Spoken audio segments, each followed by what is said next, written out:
बोलिए श्री गणपति गजानन महाराज की जय। श्री सत्यनारायण देव की जय। द्वारिकाधीश की जय। सद्गुरु देव की जय। अपने मात पिता की जय। अपने इष्ट देव की जय। वल्लभाधीश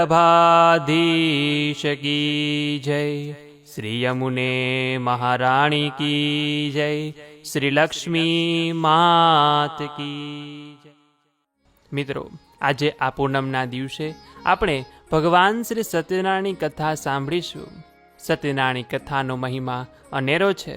કથાના મહિમાનું કારણ એ જ છે કે આ વ્રત કરવાથી ઓછામાં ઓછા પ્રયત્ને વધારેમાં વધારે ફળ પ્રાપ્તિ થાય છે. એટલું જ નહીં, પણ જો કોઈ દરિદ્ર શ્રદ્ધાપૂર્વક વ્રત કરે તો દોલતવાન બને છે. ગમે તેટલો માનવી ભયભીત હોય અને જો આ કથાનું માત્ર શ્રવણ કે પઠન કરે તો તે તરત જ ભયમુક્ત બની જાય છે. હા, સંતાન પ્રાપ્તિ માટે પણ આ વ્રત અતિ લાભદાયી છે. આ વ્રત કરવાથી દરેકની મનોકામના પરિપૂર્ણ થાય, મોક્ષની પ્રાપ્તિ પણ થઈ શકે છે. આ વ્રત કોઈ પણ જાતિના લોકો કરી શકે છે. એમાં નાત જાતનું બંધન નથી. કોઈ પણ ઉંમરની વ્યક્તિ પણ કરી શકે છે, બાળકથી માંડીને વૃદ્ધ સુધી. આ વ્રત સાવ સાદું અને સીધું છે. વ્રત કરવા માટે સામગ્રી ઓછી હોય તો પણ ચાલે, પરંતુ આ વ્રતમાં સૌથી વધારે પ્રસાદનો મહિમા છે. પ્રસાદ લેવાથી સુખ, શાંતિ અને વૈભવની પ્રાપ્તિ થાય છે. પ્રસાદનો અનાદર કરનાર વ્યક્તિ દુઃખદાયી બને છે. શ્રદ્ધા અને ભક્તિભાવપૂર્વક વ્રત કરવામાં આવે તો મનુષ્યને ધન, ધાન્ય, સુખ, સંપત્તિની પ્રાપ્તિ થાય છે. આ કથા સાંભળનાર વ્યક્તિના સઘળા પાપ ધોવાઈ જાય અને મનુષ્ય પાપોમાંથી મુક્ત થાય, જન્મ જન્મના ફેરામાંથી મુક્ત થઈને ભગવાનના ધામ એવા વૈકુંઠ ધામને પ્રાપ્ત કરે છે. તો આવો, આવી પરમ પવિત્ર આ સત્યનારાયણ કથાના 5 અધ્યાય આપણે સાંભળીએ. આમ તો આપણે 5 અધ્યાયમાં શું આવે છે તેની ખબર જ હોય, પરંતુ છતાં પણ વારંવાર તે કથા શ્રવણ કરવાથી તેનું પુણ્ય ફળ મેળવી શકાય છે. તથા જે લોકોને આ કથા પૂર્ણ થાય ત્યાર પછી અમને જે પણ કંઈ કથા સાંભળ્યાની દક્ષિણા આપવી હોય તો તેના માટે અહીંયા જે વોટ્સએપ નંબર લખેલો છે તેના ઉપર આપ અમને મેસેજ કરશો, ત્યાં સંપૂર્ણ ડિટેલ આપવામાં આવશે. મિત્રો, ભગવાન સત્યનારાયણની કથાના પહેલા અધ્યાયમાં તેના વિશે કહ્યું છે કે આ વ્રત કેવી રીતે કરવું, કોણે કરવું તથા આ વ્રતનો શું મહિમા છે. ભગવાન સ્વયં નારદજીને આ કથા વર્ણવે છે. તો બોલે શ્રી સત્યનારાયણ દેવ કી જય. અતઃ શ્રી સત્યનારાયણ વ્રત કથાયામ પ્રથમો અધ્યાય. એક સમયની વાત છે. અયોધ્યા પાસે આવેલા અતિ પવિત્ર નેમિષારણ્ય એટલે કે નેમિષ નામનું અરણ્ય, નેમિષ નામનું જંગલ હતું કે જે શૌનક આદિ ઋષિઓ ભેગા થયા હતા. સૌ લોકોને મનમાં એક વિચાર હતો કે હમણાં ટૂંક જ સમયમાં કળિયુગની શરૂઆત થશે અને કળિયુગનો માનવી આળસુ અને પાપી હશે, તો તે કેવી રીતે ઓછા સમયમાં વધુ પુણ્યફળ પ્રાપ્ત કરી શકે તેનો ઉપાય આપણે આજે જ શોધી લેવો જોઈએ કે જેથી કરીને તેના ઉપર પણ ભગવાનની કૃપા થાય. આવો પ્રશ્ન તેમને મનમાં સતાવતો હતો અને ત્યાં જ સૂત નામના પુરાણી ત્યાં આવી પહોંચે છે. સૂત નામના પુરાણીને પૂછે છે કે મહામુનિ, એવું કયું વ્રત છે, એવું કયું તપ છે કે જે આપણી દરેક ઈચ્છા પૂર્ણ કરે? જો આવું કોઈ વ્રત હોય તો અમને જણાવો. લોક કલ્યાણ માટે અમે આપને આ પ્રશ્ન પૂછીએ છીએ. શૌનકાદિ ઋષિઓનો પ્રશ્ન સાંભળી સૂત પુરાણી અત્યંત પ્રસન્ન થયા અને કહે છે કે આવો જ પ્રશ્ન એક વખત નારદજીએ ભગવાન શ્રી વિષ્ણુને પૂછ્યો હતો અને તેના બદલામાં જે ઉત્તર આપ્યો હતો તે હું આપ સૌ લોકોને કહું છું, તે ધ્યાન આપીને સાંભળો. એક સમય નારદ મુનિ બધા લોકમાં ફરતા હતા. સ્વર્ગ લોકમાં ગયા, બ્રહ્મલોકમાં ગયા, પાતાળ લોકમાં ગયા અને અંતે આવ્યા આ પૃથ્વી લોક ઉપર. તેને થયું કે બ્રહ્માજી આવી સૃષ્ટિની રચના કરી છે, તો લાવ હું જોઉં કે કેવી સૃષ્ટિ છે. આવી વિચારથી તેઓ આ ધરતી ઉપર આવે છે, પરંતુ અહીંયા આવીને જોવે છે શું? તો કે સૃષ્ટિની રચના તો સરસ મજાની છે, પરંતુ અહીંયા જુદી જુદી યોનિમાંથી ઉત્પન્ન થયેલા મનુષ્યો, દરેક જીવ કોઈને કોઈ કારણોસર દુઃખી છે, કોઈને કોઈ સંકટ, કોઈને કોઈ સમસ્યાથી ઘેરાયેલો છે. અને નારદજીના આ વાતનું દુઃખ થાય છે કે આ વળી શું, મારે આનો ઉપાય જરૂર કરવો જોઈએ. અને આ પ્રશ્ન લઈને તેઓ સીધા ગયા વિષ્ણુ લોકમાં ભગવાન શ્રી વિષ્ણુ પાસે. ભગવાન પાસે પહોંચીને તેઓ સ્તુતિ કરતા કહે છે કે હે મનોવાણીથી પર, હે અનંત રૂપવાળા, હે અનંત શક્તિશાળી એવા ભગવાન, મારા તમને નમસ્કાર છે. આદિ, મધ્ય, અંતથી રહિત, નિર્ગુણ છતાં સત્વ, રજ અને તમોગુણના સર્જનના નાદ, પ્રાણી માત્રમાં પ્રથમ અને શરણાગતોના દુઃખોને દૂર કરનાર દેવ, તમને મારા સાષ્ટાંગ પ્રણામ છે. નારદજીના આ વચન જેવા સાંભળ્યા કે ભગવાન તરત બોલ્યા કે હે મહાભાગ્યશાળી નારદ મુનિ, તમે શા માટે આવ્યા છો? તમારા મનમાં કાંઈ પ્રશ્ન હોય તો મને કહો, હું તેનો ઉત્તર આપીશ.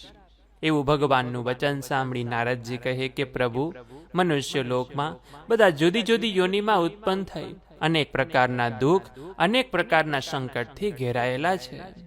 હે નાથ, એમના એ દુઃખોને નાશ કરવા માટે જો કોઈ સરળ ઉપાય હોય તો મને જણાવો. નારદજીની વાત સાંભળી ભગવાન કહે કે વત્સ, તમે લોક કલ્યાણ માટે પ્રશ્ન પૂછ્યો છે, એટલા માટે હું તેનો ઉત્તર જરૂરથી આપીશ. સ્વર્ગ અને પૃથ્વીમાં પણ જે અતિ દુર્લભ વ્રત છે તે હું તમને કહું છું. અને આ વ્રત છે શ્રી સત્યનારાયણ ભગવાનનું વ્રત. આ વ્રત ઉત્તમ વિધિપૂર્વક કરવાથી સુખ ભોગવીને શીઘ્ર મોક્ષની પ્રાપ્તિ કરી શકાય છે. હે મહારાજ, સત્યનારાયણ ભગવાનના વ્રતનું ફળ શું, વિધિ શું, કેવી રીતે વ્રત કરવું, કોણે કર્યું હતું, ક્યારે કર્યું હતું, તે સઘળો વિસ્તારથી કહો. વિષ્ણુ ભગવાન કહે કે હે નારદજી, આ સત્યનારાયણનું વ્રત એ દુઃખ, શોક વગેરેને મટાડનાર, ધન ધાન્યને વધારનાર તથા ઘણું ઉત્તમ ફળ આપનારું વ્રત છે. આ વ્રત સ્ત્રીઓને સૌભાગ્ય અને સંતતિ આપવા વાળું છે, સર્વેને જય આપવા વાળું છે તથા શ્રદ્ધાવાન મનુષ્ય કોઈ પણ સાંજે આ વ્રત કરી શકે છે. ઉપવાસ કરીને સત્યનારાયણ દેવનું સાયંકાળે બ્રાહ્મણ અને પોતાના સગા બંધુઓ મિત્રો સાથે આ વ્રત કરવાનું તથા ભગવાનનું પૂજન કરવાનું. આ પૂજનના નૈવેદ્યમાં કેળા, ઘી અને ઘઉંનો લોટ સવાયો લઈ તેમાં ઘી ખાંડ નાખી શીરો બનાવવો અને ભગવાનને અર્પણ કરવો. પૂજન કરનાર વ્યક્તિ ગરીબ હોય તો ઘઉંનો લોટ ન મળે તો ચોખાનો લોટ લેવો, ખાંડ ન મળે તો ગોળ લેવો, પણ બધી વસ્તુઓ સવાઈ લેવાની. શ્રદ્ધાપૂર્વક ભગવાનની પૂજન વિધિ કર્યા પછી સત્યનારાયણ ભગવાનની કથા સાંભળવાની અને કથા પૂર્ણ થાય ત્યાર પછી ભગવાનની આરતી કરવાની, થાળ ગાવાનો અને જે ભગવાનને નૈવેદ્ય પ્રસાદ ધરાવ્યો હોય તે જે કોઈ કથા સાંભળવા આવ્યું હોય તે સર્વે લોકોમાં વહેંચવાનો અને પોતે લેવાનો તથા બ્રાહ્મણને યથાશક્તિ દક્ષિણા આપવાની. જે કોઈ મનુષ્ય આ રીતે ભક્તિભાવપૂર્વક મારું વ્રત કરશે તેની સર્વ મનોકામના પરિપૂર્ણ થશે. કલયુગમાં અનેક પ્રકારની પીડિત મનુષ્ય આ સહેલા ઉપાયથી મોટા દુઃખમાંથી મુક્ત થઈ શકે છે. તો આ રીતે સત્યનારાયણ ભગવાનની વ્રતકથાનો પ્રથમ અધ્યાય અહીં પૂર્ણ થાય છે. ઇતિ શ્રી સ્કંદ પુરાણે રેવા ખંડે શ્રી સત્યનારાયણ વ્રત કથાયામ પ્રથમો અધ્યાય. તો બોલ્ય શ્રી સત્યનારાયણ દેવ કી જય, શ્રી દ્વારિકાધીશ કી જય. તો હવે આપણે સત્યનારાયણ ભગવાનની કથાનો બીજો અધ્યાય સાંભળીશું કે જેમાં એક નિર્ધન બ્રાહ્મણ તથા કઠિયારાની કથા આવે છે. આ બીજો અધ્યાય આપણને એ સમજાવવા માંગે છે કે જે કોઈ વ્યક્તિ કથા કરવાનો સંકલ્પ કરે છે અને ત્યાર પછી ભગવાનની કૃપાથી કથા કરે છે, ભગવાનનું પૂજન કરે છે, તો તેને વ્રતનું શું ફળ મળે છે. તો સૂત મુનિ દરેક ઋષિને આ કથા કહેતા કહે છે કે હે બ્રાહ્મણો, હવે હું તમને એક કથા કહું છું, તે ધ્યાનપૂર્વક સાંભળો કે જેણે આ વ્રત સૌ પ્રથમ કર્યું હતું. રમણીય કાશી શહેરમાં એક ગરીબ અને એક સાવ નિર્ધન બ્રાહ્મણ રહેતો હતો. તેનું કુટુંબ મોટું હતું.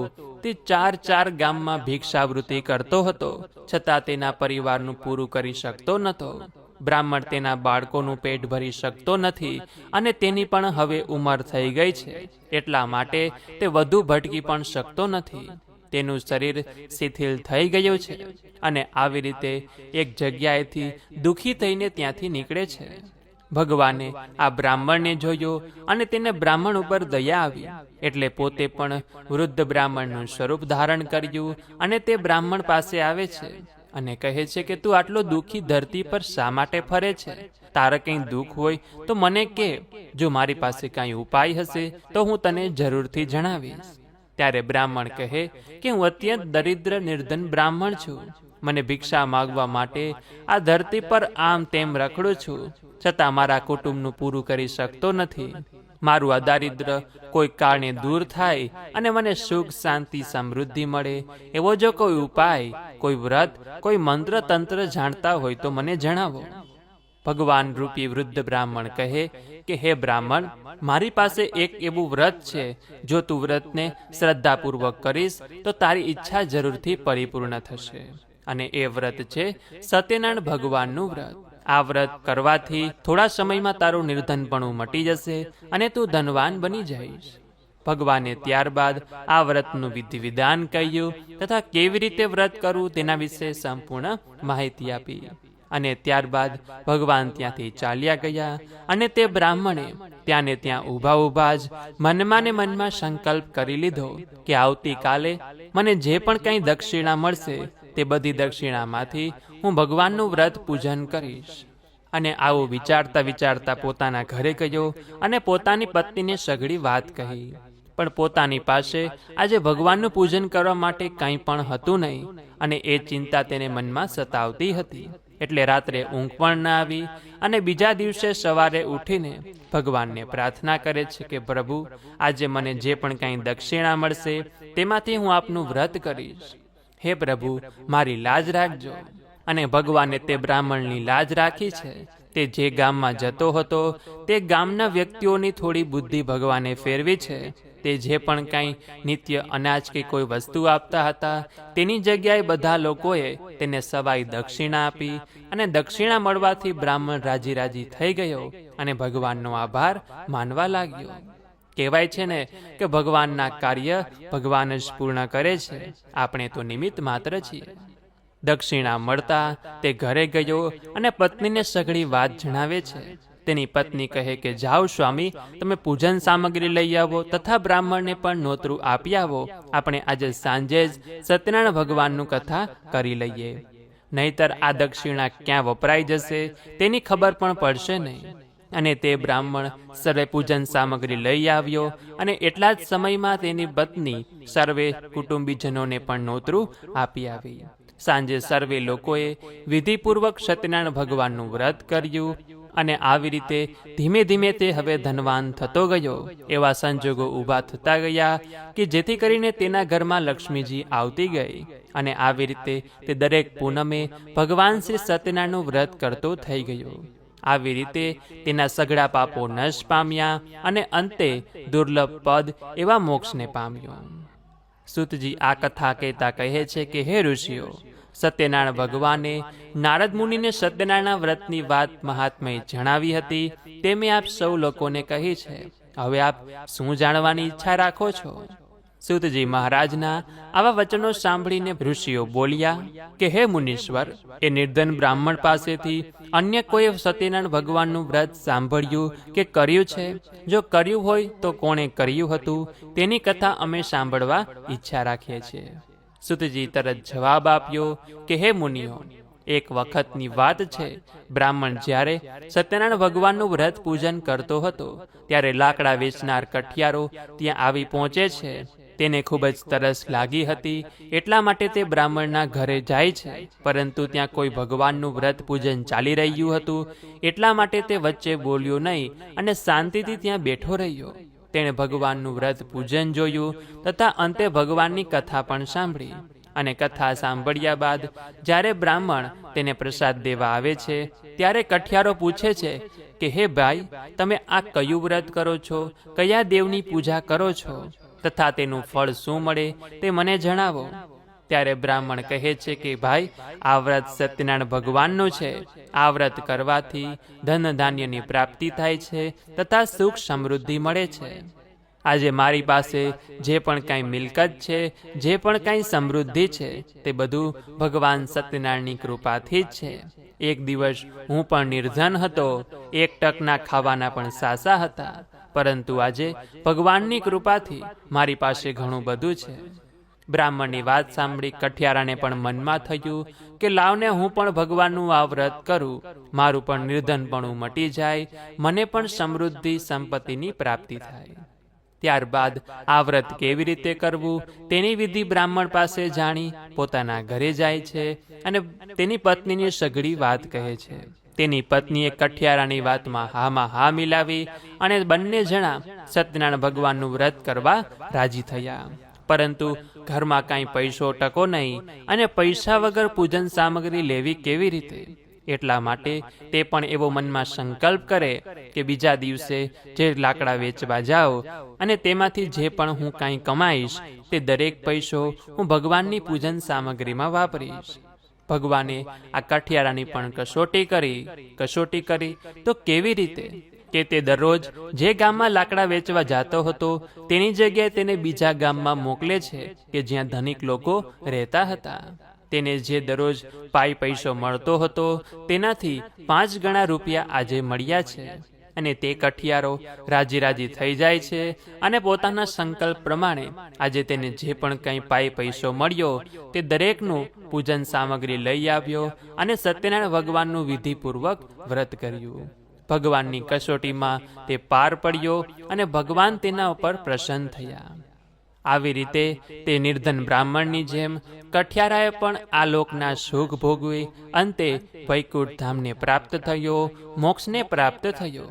અને આવી રીતે નિર્ધન બ્રાહ્મણ તથા કઠિયારાએ સંકલ્પ પ્રમાણે વ્રત કર્યું અને ભગવાને આ વ્રતનું તેને ફળ પ્રદાન કર્યું. તો આ રીતે સત્યનારાયણ ભગવાન વ્રત કથાનો બીજો અધ્યાય અહીં સમાપ્ત થાય છે. ઇતિ શ્રી સ્કંદ પુરાણે રેવાખંડે શ્રી સત્યનારાયણ વ્રત કથાયામ દ્વિતીયો અધ્યાય. તો બોલીએ શ્રી સત્યનારાયણ ભગવાન કી જય, શ્રી દ્વારિકાધીશ કી જય. હવે આપણે શ્રી સત્યનારાયણ વ્રત કથાનો ત્રીજો અધ્યાય સાંભળીશું. આપણે અત્યાર સુધી સાંભળ્યું કે જો આપણે આ વ્રતનો સંકલ્પ કરીએ અને ત્યારબાદ વ્રત પૂર્ણ કરીએ તો વ્રતનું શું ફળ મળે. તો હવે આપણે આ અધ્યાયમાં એ જાણીશું, સમજીશું કે જે કોઈ વ્રત કરવાનો સંકલ્પ કરે છે, આ વ્રતની બાધા કરે છે અને ત્યારબાદ જો વ્રત ન કરે તો તેને તેનું શું ફળ મળે છે. શ્રી સૂતજી કહે છે કે હે મુનિઓ, હું તમને શ્રી સત્યનારાયણ વ્રતની બીજી કેટલીક વાતો કહું છું, તે આપ સાંભળો. ઉલ્કામુખ નગરનો એક રાજા ધરતી ઉપર પ્રજાનું લાલન પાલન કરતો હતો. આ રાજા ખૂબ જ ધાર્મિક સ્વભાવનો હતો અને પ્રજાનું પાલન કરતો હતો. દરરોજ ભગવાનને પ્રણામ કરતો તથા બ્રાહ્મણોને ધનનું દાન કરી સંતોષ અનુભવતો હતો. પ્રજાને પણ પુત્રવતની જેમ પાલન કરતો હતો. અને આ રાજાને એક ભદ્રશીલા નામની પત્ની હતી. તે પણ ઘણી સુંદર અને પતિવ્રતા સ્ત્રી હતી. પરંતુ રાજાને એક વાતની દુઃખ હતું કે તેને કોઈ બાળક હતું નહીં. એટલા માટે તેને કોઈએ કહ્યું હતું કે જો તમે સત્યનારાયણ ભગવાનનું વ્રત કરશો તો તમને સંતતિ જરૂર થશે, તમને બાળક જરૂર થશે. અને તેમના કહેવા પ્રમાણે તે એક વખત નદીના કિનારે ભાવપૂર્વક સત્યનારાયણ ભગવાનનું પૂજન કરી રહ્યો હતો. એવામાં ત્યાં એક સાધુ વાણિયો આવ્યો કે જે પોતાના વેપાર અર્થે વહાણ લઈને બીજે ગામ જતો હતો. તેને મનમાં થયું કે રાજા અત્યારે નદી કિનારે કયા દેવતાનું પૂજન કરી રહ્યા છે, લાવને હું જાણું. એટલા માટે નદી કિનારે પોતાના વહાણ રાખીને રાજાને મળવા જાય છે. ત્યાં જુએ છે કે રાજા ભગવાનનું પૂજન કરે છે, એટલે તે ત્યાં બેસી જાય છે. અને વ્રત પૂજન તથા કથા પરિપૂર્ણ થઈ ત્યારબાદ રાજાને તે સાધુ વાણિયો પૂછે છે કે હે રાજા, તમે કયા દેવતાનું પૂજન કરી રહ્યા છો અને શા માટે કરો છો? ત્યારે તે રાજા કહે કે ભાઈ, મારે સંતતિ નથી અને એટલા માટે હું સત્યનારાયણ ભગવાનનું વ્રત કરું છું.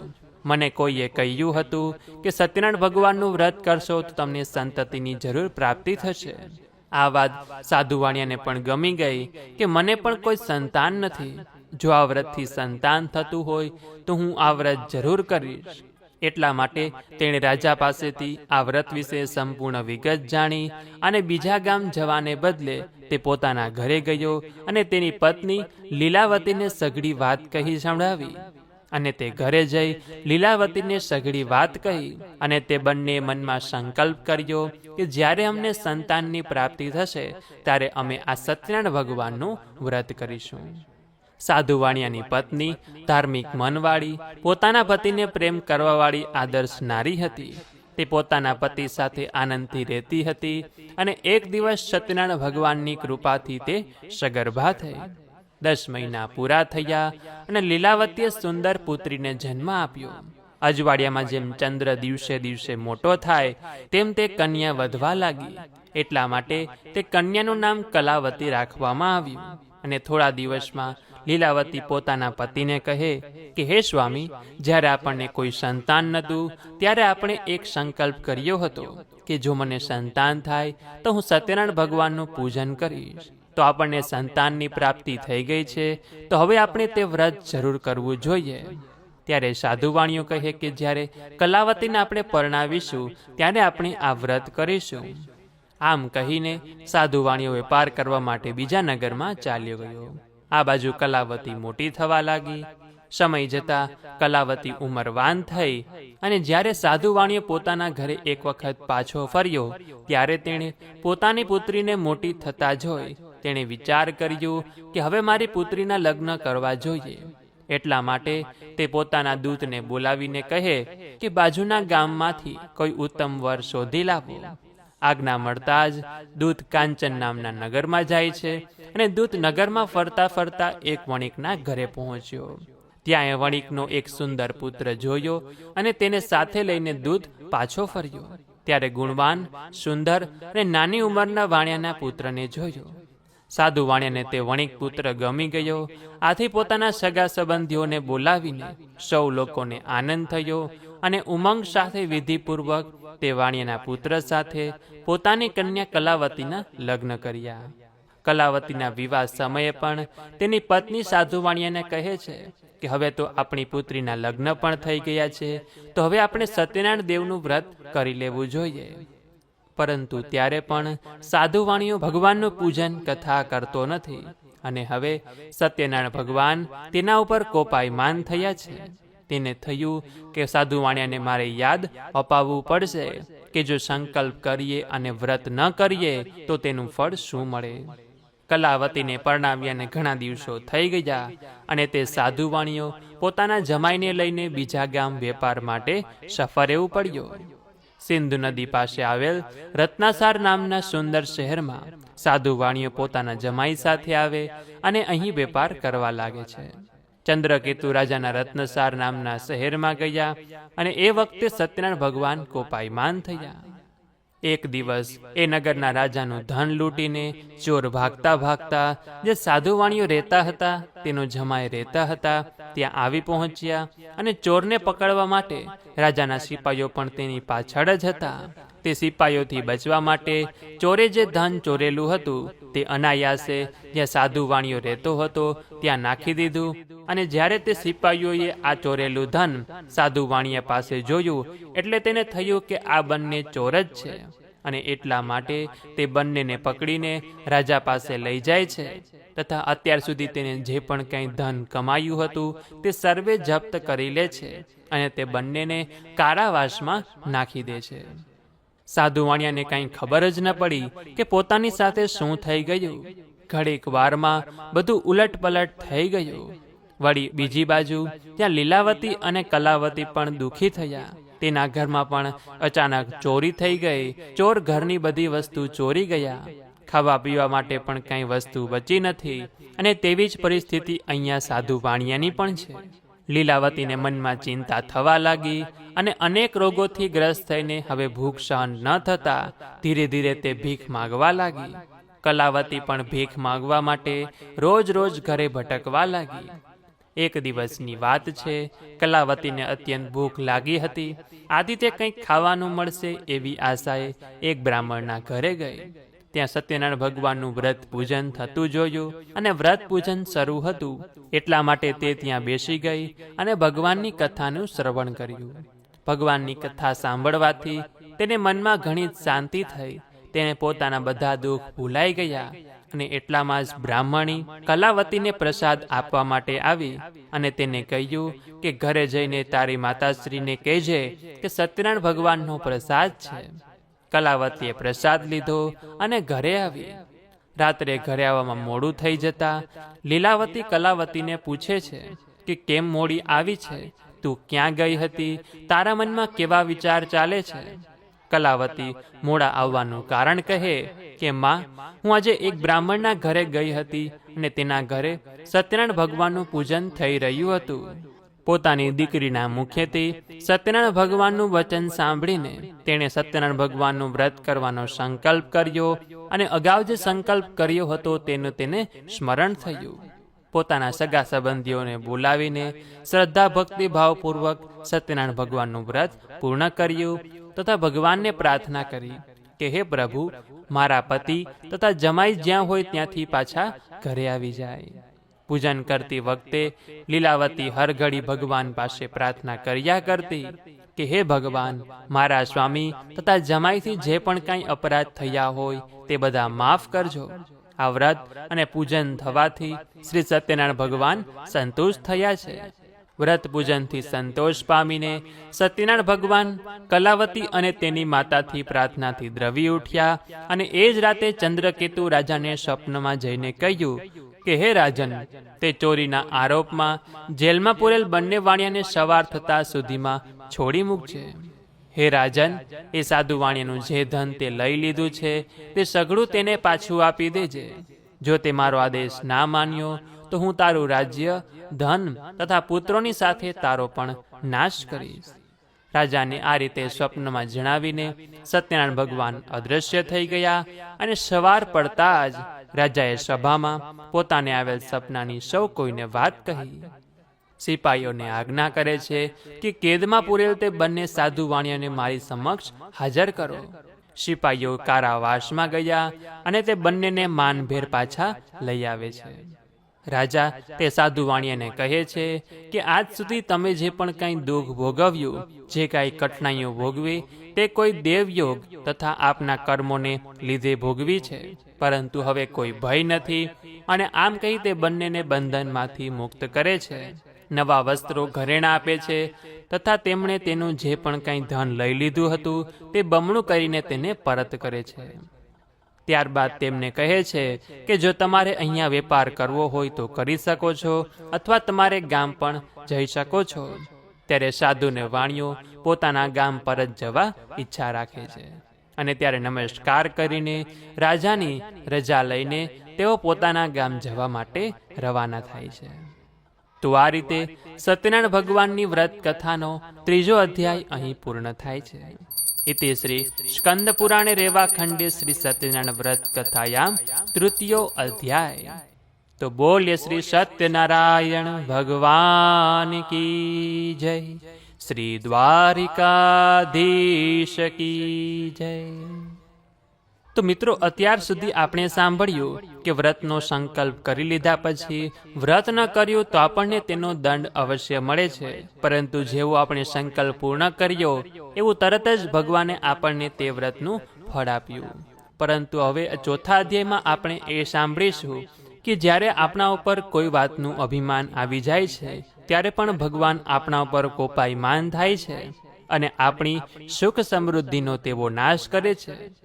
સૂતજી મહારાજ કહે છે કે કેદખાનાની યાતનામાંથી છૂટ્યા પછી રાજાની આજ્ઞા થતાં જ સાધુવાણીએ પોતાના ગામ તરફ જવાની મંગળ યાત્રા શરૂ કરી છે. રાજાએ આપેલ ધનમાંથી બ્રાહ્મણોને દાન કરી સાધુવાણીએ પોતાના નગર તરફ જવા નીકળે છે. સાધુવાણિયાનું વહાણ દરિયામાં ઘણે દૂર ચાલ્યું ગયું હતું.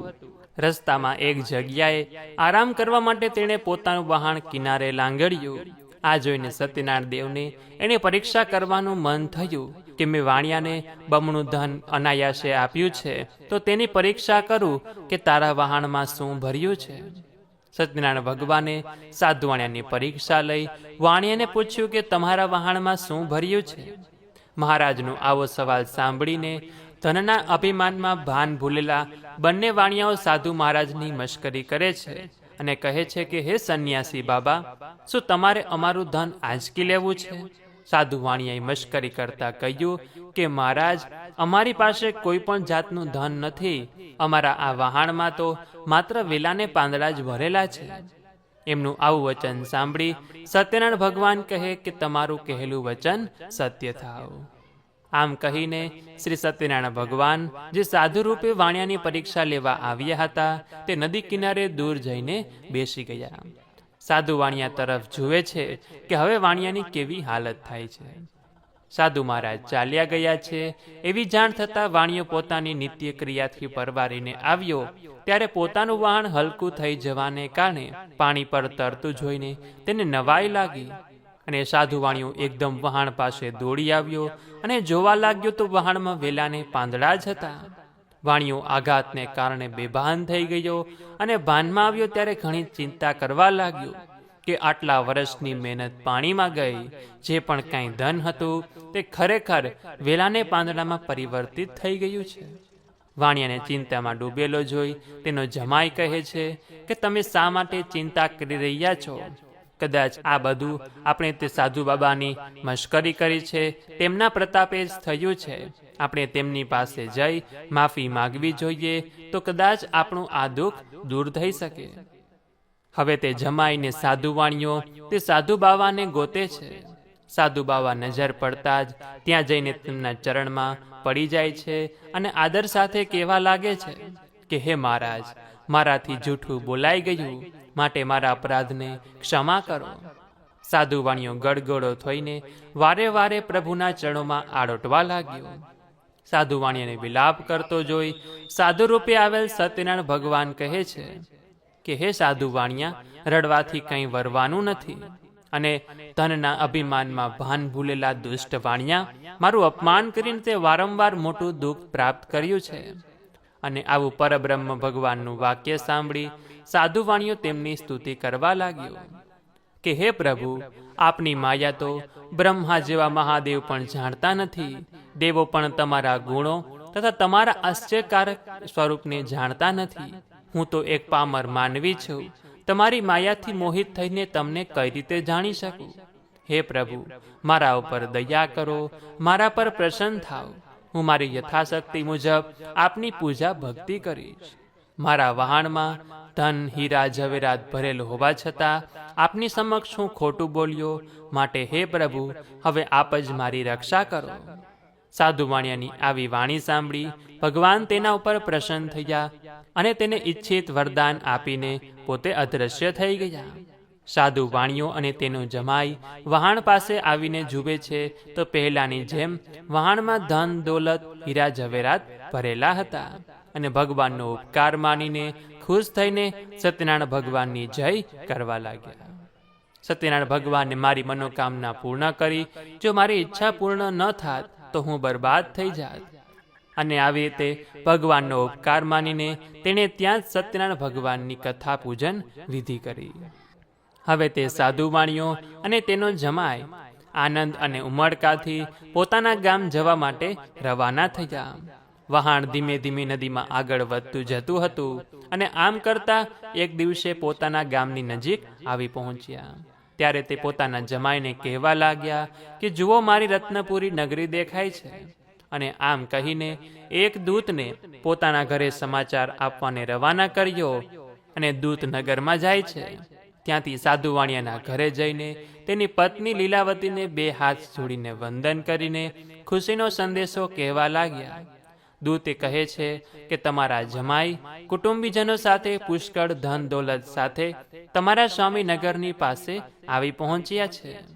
દૂતના મુખ્ય દેવા વચનો સાંભળી લીલાવતીને કલાવતી તો રાજીના રેડ થવા લાગ્યા અને તેઓ આ સમયે સત્યનારાયણ ભગવાનનું પૂજન કરી રહ્યા હતા. લીલાવતીએ પોતાની પુત્રીને કહ્યું કે બેટા, હું તારા પિતાજીના દર્શન કરવા માટે જાઉં છું. તું પણ ભગવાનનું કથા પૂજન પૂર્ણ કરીને આવજે. માતાના વચન સાંભળીને પુત્રીએ પણ સત્યનારાયણ ભગવાનના વ્રતને ઘણી ઉતાવળથી સમાપ્ત કર્યું અને એટલા માટે તે ભગવાનનો પ્રસાદ લેવાનું ભૂલી ગઈ અને ઉતાવળી નદી કાંઠે આવી ગઈ. પ્રસાદ ગ્રહણ ન કરવાથી સત્યનારાયણ ભગવાન તેના ઉપર કોપાયમાન થયા તેનો સ્વામી જે વહાણમાં હતો તે વહાણ જમાઈ અને ધન સાથે જ દરિયામાં ડૂબી ગયું. પોતાના પતિને અને વહાણને ન જોતા કલાવતી કન્યા ઘણી દુઃખી થઈ અને વિલાપ કરતા કરતા જમીન પર ઢળી પડી. સાધુ વાણીઓ પણ પોતાના જમાઈ સાથે અદ્રશ્ય થઈ ગયેલ વહાણ અને પોતાની પુત્રીને વિલાપ કરતો જોઈને ગભરાઈ ગયો કે આ તે કેવું આશ્ચર્ય! હમણાં તો બધા સાથે જ હતા, તો તે વહાણ કેવી રીતે ડૂબી ગયું? પોતાની દીકરીને વિલાપ કરતી જોઈને લીલાવતી પણ દુઃખી થઈ. તે પણ વિલાપ કરવા લાગી અને કહેવા લાગી કે હે સ્વામીનાથ, હમણાં તો આપણા જમાઈ વહાણમાં હતા, આમ અચાનક તેઓ વહાણ સાથે ક્યાં અદ્રશ્ય થઈ ગયા? હું કાંઈ સમજી શકતી નથી. આપણાથી કયા દેવનો અપરાધ થઈ ગયો કે આપણે તેમના ભોગ બન્યા છીએ? શ્રી સત્યનારાયણ ભગવાનનું મહાત્મય કોણ જાણી શકે? આમ કહીને લીલાવતી સતી પોતાના કુટુંબીજનો સાથે વિલાપ કરવા લાગી.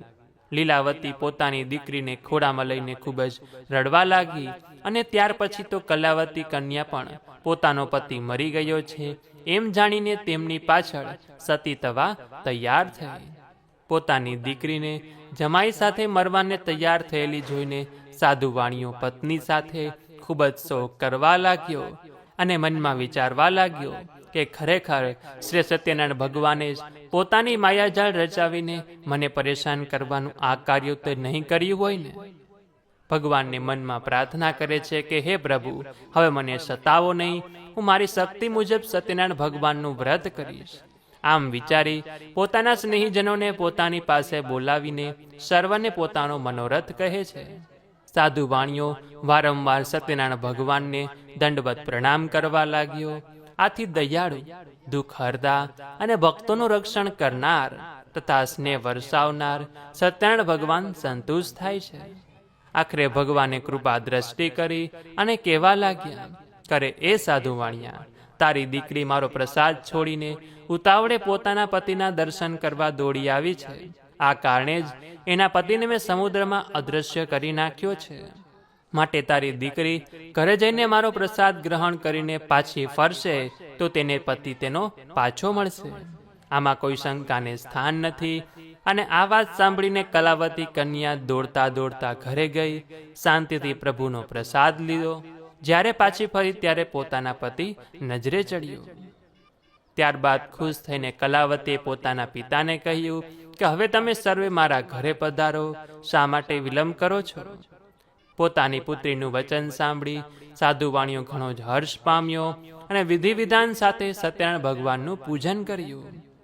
સગા સંબંધી અને સઘળા ધનને લઈને ઘરે આવ્યો અને જ્યારે સંક્રાંતિનો પર્વ હોય અને પૂર્ણિમાની તિથિ હોય ત્યારે હવે તે સત્યનારાયણ ભગવાનનું શ્રદ્ધા ભક્તિભાવપૂર્વક પૂજન કરવા લાગ્યો કે જેના પ્રતાપે તે આ લોકમાં સુખ ભોગવી અંતે સત્ય લોકમાં ગયો.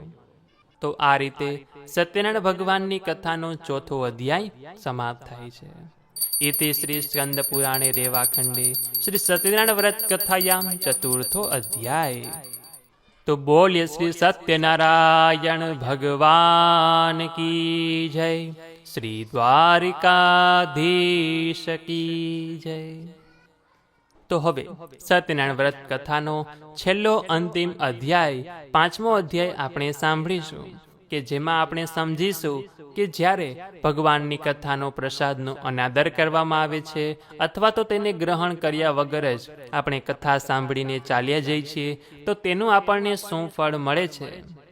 સૂતજી મહારાજ કહે છે કે હે મુનિવર, સાધુ વાણિયાની કથા તમે સાંભળી, હવે એક બીજી કથા કહું છું, તે તમે ધ્યાનપૂર્વક સાંભળો. એક વખત એક રાજા હતો. તે શિકાર કરવા માટે જંગલમાં નીકળ્યો હતો. ફરતો ફરતો તે થાકી ગયો અને એક ઝાડ પાસે બેઠો. ત્યાં કેટલાક ગોવાળિયા ભગવાન સત્યનારાયણનું કથા પૂજન કરી રહ્યા હતા. આ જોઈને અભિમાની રાજા ન તો સત્યનારાયણ ભગવાન પાસે ગયો, ન તો તેને કથા સાંભળી, કે ન તો ગોવાળિયા તેને પ્રસાદ દેવા આવ્યા તો તેને પ્રસાદ પણ ગ્રહણ કર્યો. ભગવાનના ભક્તોનું આવું અપમાન જોઈને ભગવાન રાજા ઉપર કોપાયમાન થયા. તેના 100 પુત્ર, ધન ધાન્ય, હીરા ઝવેરાત જે પણ કાંઈ હતું, ભગવાને સઘળાનો નાશ કર્યો છે. ત્યારે રાજાને વિચાર આવ્યો કે કે મારાથી એવી કઈ ભૂલ થઈ હશે કે મારા ઉપર આજે આવા દુઃખ આવી પડ્યા છે. અને ત્યારે અચાનક જ તેને ભગવાનનું અપમાન કર્યું હતું તે વિચાર આવ્યો. વિચાર કરતા મનોમન નક્કી કરે છે કે જ્યાં સત્યનારાયણ ભગવાનનું પૂજન થતું હશે ત્યાં હું અવશ્ય જઈશ. એટલા માટે તે ગોવાળિયા પાસે આવે છે, સત્યનારાયણ ભગવાનનું પૂજન કરે છે તથા ભગવાનની કથાનો પ્રસાદ આરોગે છે. એટલે ભગવાન સત્યનારાયણ તેના ઉપર ખુશ થયા.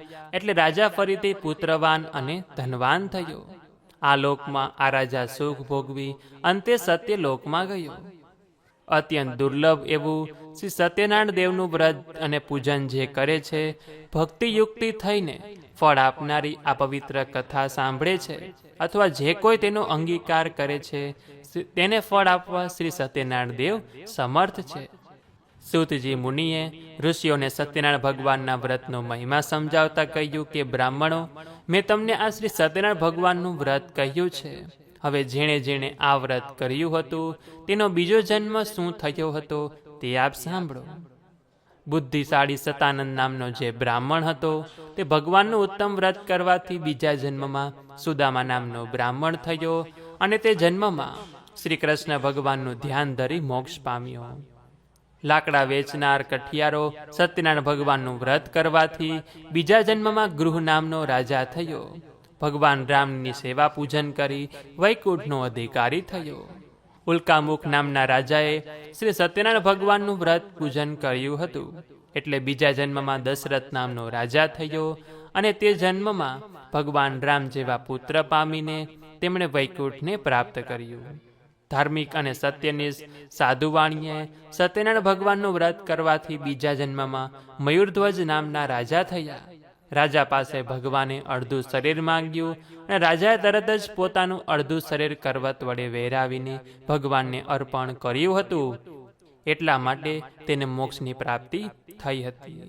તુંગધ્વજ નામના રાજાએ પહેલા શ્રી સત્યનારાયણ દેવનું પૂજન કર્યું હોવાથી બીજા જન્મમાં સ્વયંભૂ મનુ થયા અને પોતાની પ્રજાનો પુત્રની માફક પાલન કરી સુખ આપીને ભગવાનની ભક્તિ કરી અને વૈકુંઠમાં ગયા. આ રીતે સત્યનારાયણ ભગવાનની કથાનો 5મો અધ્યાય પણ અહીંયા સંપૂર્ણ થાય છે. ઇતિ શ્રી સ્કંદ પુરાણે રેવાખંડે શ્રી સત્યનારાયણ વ્રત કથાયામ 5મો અધ્યાય. તો બોલ્ય શ્રી સત્યનારાયણ દેવ કી જય, શ્રી દ્વારિકાધીશ કી જય, अपने इष्ट देव की जय, अपने मात पिता की जय, सद्गुरु देव की जय, આજના આનંદની જય, આજના ઉત્સવની જય. ઓમ નમઃ પાર્વતી પતયે, હર હર મહાદેવ હર. હરે રામ રામ રામ હરે હરે, હરે કૃષ્ણ કૃષ્ણ કૃષ્ણ હરે હરે. તો મિત્રો, આ રીતે આપણે ભગવાન શ્રી સત્યનારાયણની વ્રત કથા શ્રવણ કરી. આશા છે કે આપ સૌ લોકોએ મારી સાથે આ કથાનું રસપાન કર્યું હશે. તો જે કોઈ વ્યક્તિને આ કથા સાંભળ્યાની દક્ષિણા અમને આપી હોય તે અહીંયા જે વોટ્સએપ નંબર લખેલો છે તેના ઉપર અમારો સંપર્ક કરી શકે છે. તથા આ વિડીયોને એક લાઇક કરજો. અમારી ચેનલમાં નવા હોય તો સબસ્ક્રાઇબ કરવાનું ભૂલતા નહીં, કે જેથી કરીને આવા જ અવનવા વિડીયો આપ સૌને મળતા રહે.